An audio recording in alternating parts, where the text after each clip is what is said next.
Hi అండి, శుభోదయం. పొద్దున్నే రీల్స్ తీయాలంటే చాలా ఇబ్బందిగానే ఉంది.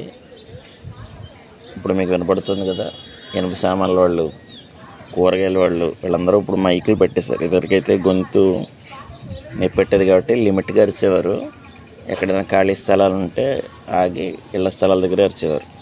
ఇప్పుడు ఈ మైక్ వచ్చిన తర్వాత చాలా డిస్టర్బెన్స్గా ఉంది. మళ్ళీ కంటిన్యూ చేస్తూనే ఉంటున్నారు, చాలా గట్టిగా వినపడుతుంది.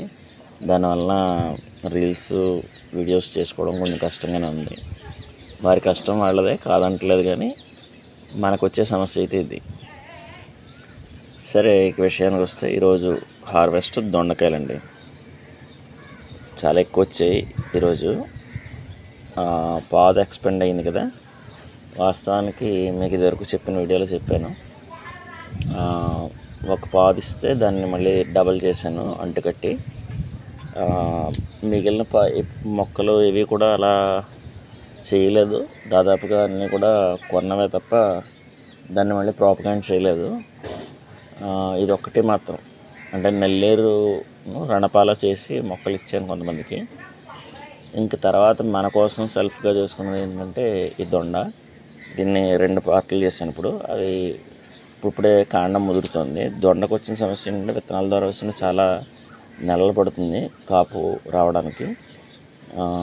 అదే మీరు ముదురు కాడ తెచ్చుకుని చెరుకు ముక్కలు ఎలా పాదుతారో అలాగా ముదురు కాండం తెచ్చుకుని కనుక మీరు నేలలో ఒక 2 కణుపులు నేలలోకి ఉండేలాగా, 2 కణుపులు బయటకు ఉండేలాగా కనుక పాదితే మీకు ఖచ్చితంగా సక్సెస్ అవుతుంది. అయితే అలా ముదురు కాండం ద్వారా వచ్చిన మొక్కలు గ్రో బాగుంటుంది, కాయలు త్వరగా వస్తాయి, ఎక్కువ వస్తాయి. ఇప్పుడు మావి కూడా 1 ఏడాది అవుతుంది దాదాపుగా. ఇప్పుడు బాగానే వస్తున్నాయి, ఇప్పుడు అందుకుంటున్నాయి. దొండకు కూడా చాలా ఎక్కువ చీడ ఉంటుంది. నీమ్ ఆయిల్ కొడుతున్నాను కానీ మళ్ళీ పట్టేస్తూనే ఉంటుంది. కొంత చిగురు మాత్రం వెంటనే బాగా గ్రో అవుతుంది, చిగురు బాగా వస్తుంది. చిగురు వచ్చిన వెంటనే పూత మొదలైపోతుంది. దాదాపుగా 365 days ఈ దొండకాయలు ఉంటాయి. ఖచ్చితంగా పూత ఖాతా మీదే ఉంటుందన్నమాట. సీజనల్ అనేది ఏం లేదు.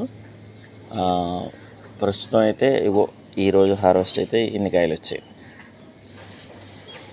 ఇందులో రకాలు ఉంటాయి. పెన్సిల్ దొండ, చార్లు ఉన్నవి, సన్నగా పొడుగ్గా వచ్చేవి, ఇలా వెర్రి దొండ అని మనకి బయట తుప్పల్లో కనపడుతుంటుంది. అవి కూడా ఉంటాయి, కానీ వాటిని వండుకోరు చాలామంది. ఇది మనకి రెగ్యులర్గా మార్కెట్లో దొరికే దొండ.